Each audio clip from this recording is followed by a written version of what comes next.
अयोध्या के राम मंदिर में प्रभु श्री राम विराजमान हो चुके हैं। प्रधानमंत्री नरेंद्र मोदी ने 22 जनवरी को मुख्य यजमान बनकर मंदिर में श्री राम लल्ला की प्राण प्रतिष्ठा की। प्राण प्रतिष्ठा के बाद पीएम मोदी ने राम मंदिर परिसर में मौजूद लोगों के सामने 11 दिनों का व्रत खोला। पीएम नरेंद्र मोदी ने 11 जनवरी को 10 मिनट 50 सेकंड का एक ऑडियो मैसेज जारी किया था, जिसमें उन्होंने बताया था कि वह यम नियम का पालन करेंगे। 11 दिनों के उपवास के दौरान पीएम मोदी ने सात्विक भोजन किया। वह सिर्फ नारियल पानी पर रहे। अपने व्रत के दौरान पीएम मोदी जमीन पर कंबल बिछाकर सोए थे। 11 दिनों के व्रत के दौरान पीएम मोदी ने 4 राज्यों के 7 मंदिरों में दर्शन किए। अपने भाषण के दौरान पीएम मोदी ने कहा, अपने 11 दिन के व्रत अनुष्ठान के दौरान मैंने उन स्थानों का चरण स्पर्श करने का प्रयास किया जहां प्रभु राम के चरण पड़े थे। मेरा सौभाग्य है कि इसी पुनीत पवित्र भाव के साथ मुझे सागर से सरयू तक की यात्रा का अवसर मिला। आइए जानते हैं, अपने 11 दिनों के व्रत के दौरान पीएम मोदी ने किन मंदिरों के किए दर्शन। प्रधानमंत्री नरेंद्र मोदी के व्रत की शुरुआत 12 जनवरी से हुई। इसी दिन पीएम ने महाराष्ट्र के नासिक में एक रोड शो किया। फिर उन्होंने शहर के पंचवटी क्षेत्र में गोदावरी नदी के तट पर काला राम मंदिर में दर्शन किए। प्रधानमंत्री ने जल पूजन और आरती की। राम भजन में भी शामिल हुए। रामायण के अनुसार भगवान राम, भगवान लक्ष्मण और देवी सीता अपने 14 साल के वनवास के 10वें वर्ष के बाद कुछ वर्षों तक गोदावरी के तट पर रहे थे। वीरभद्र मंदिर, आंध्र प्रदेश। इसके बाद 16 जनवरी को प्रधानमंत्री की तीर्थ यात्रा आंध्र प्रदेश के लेपाक्षी में हुई। यहाँ वीरभद्र मंदिर है। पीएम ने मंदिर में विशेष पूजा अर्चना की। उनकी भक्ति में लीन तस्वीरें भी वायरल हुई थीं। रामायण में लेपाक्षी का जिक्र मिलता है। माना जाता है कि इसी स्थान पर विशाल पक्षी जटायु ने देवी सीता को लेते जाते हुए रावण को रोका था। जटायु ने यहीं पर प्राण त्यागते हुए प्रभु श्री राम को माता सीता के अपहरण की जानकारी दी थी। उन्हें भगवान राम ने मुक्ति प्रदान की थी। गुरुवयूर मंदिर और त्रिप्रयार श्री रामास्वामी मंदिर केरल। 17 जनवरी को तीर्थ यात्रा के लिए केरल पहुंचे। पीएम ने गुरुवयूर मंदिर और त्रिप्रयार श्री रामास्वामी मंदिर में दर्शन किए। प्रधानमंत्री ने त्रिशूर जिले के मध्य में स्थित गुरुवयूर में भगवान कृष्ण मंदिर में पूजा अर्चना की। इस मंदिर में पीएम मोदी एक्टर ने नेता बने सुरेश गोपी की बेटी की शादी में शामिल हुए। इस मौके पर मोहनलाल, ममूटी, जयराम और दिलीप समेत मलयालम सिनेमा के कई चेहरे मौजूद थे। रंगनाथ स्वामी मंदिर, तमिलनाडु। पीएम की तीर्थ यात्रा का आखिरी पड़ाव 20 जनवरी को तमिलनाडु के तिरुचिरापल्ली में रंगनाथ स्वामी मंदिर में था। इसका अयोध्या से ऐतिहासिक संबंध है। ये मंदिर देश के सबसे पुराने और सबसे प्रतिष्ठित मंदिरों में एक है। इस मंदिर में भगवान विष्णु की सोई हुई मुद्रा में प्रतिमा है, जिन्हें श्री रंगनाथ स्वामी के नाम से जाना जाता है। वैष्णव साहित्य के अनुसार इस मूर्ति का संबंध अयोध्या से है। ऐसा माना जाता है कि भगवान राम ने विष्णु की प्रतिमा विभीषण को सौंपी थी और उसे इसे लंका ले जाने का निर्देश दिया था।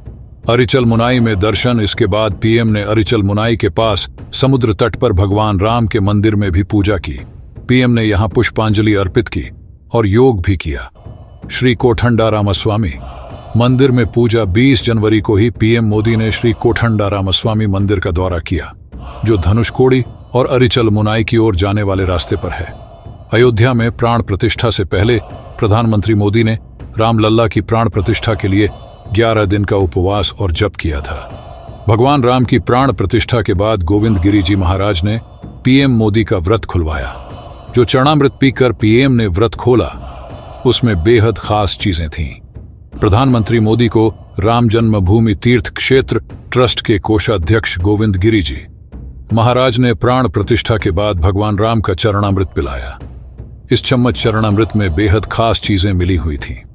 इस चरणामृत में 5 मुख्य सामग्रियां मिली थीं: दही, दूध, शहद, तुलसी, घी। प्रधानमंत्री ने श्री राम लल्ला की प्राण प्रतिष्ठा से पहले 11 दिन के अनुष्ठान के दौरान उपवास, जप और गाय की पूजा की।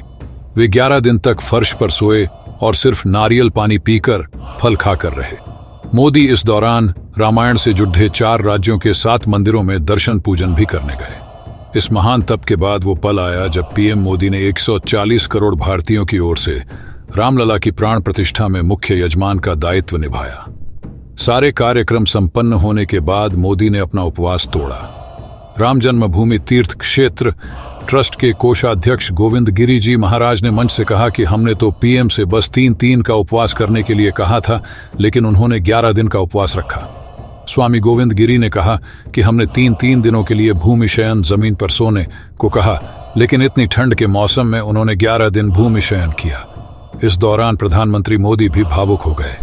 गोविंद गिरी जी महाराज ने आगे कहा कि ये महापुरुष हमारे बीच मौजूद हैं। पीएम मोदी किसी महापुरुष से कम नहीं है। रामाय रामभद्राय रामचंद्राय वेदसे रघुनाथाय नाथाय सीताय पतिये नमः। श्री रामलला भगवान की, श्री रामलला भगवान की, भारत माता की, भारत माता की, सरयू माता की, सरयू माता की, जय जय सीताराम।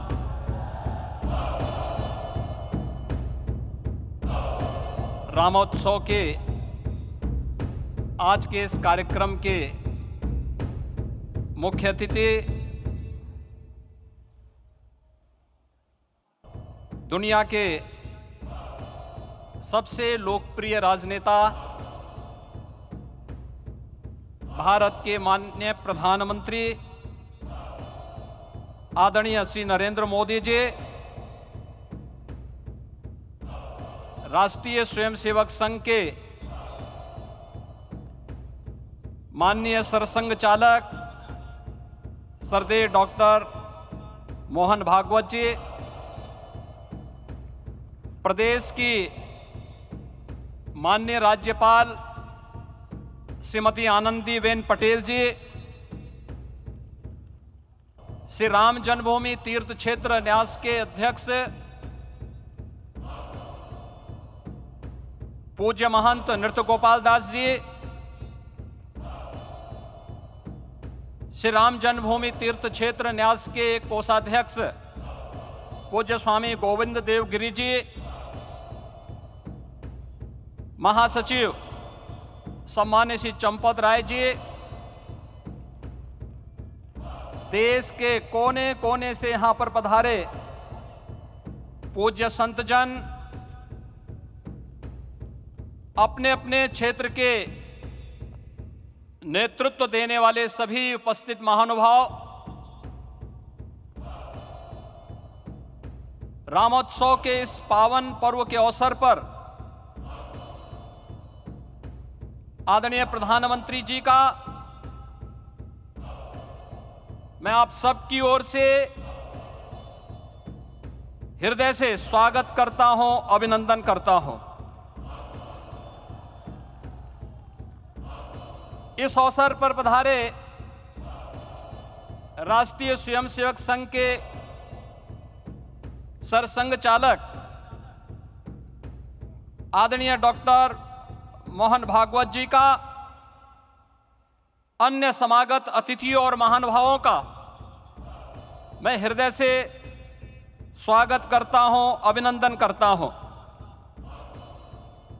प्रभु रामलला के भव्य दिव्य और नव्य धाम में विराजने की आप सभी को कोटि कोटि बधाई। 500 वर्षों के लंबे अंतराल के उपरांत आज के इस चिर प्रतीक्षित मौके पर अंतर मन में भावनाएं कुछ ऐसी हैं कि उन्हें व्यक्त करने के लिए शब्द नहीं मिल रहे हैं। मन भावुक है, भाव विभोर है, भाव विह्वल है। निश्चित रूप से आप सब भी ऐसा महसूस कर रहे होंगे। आज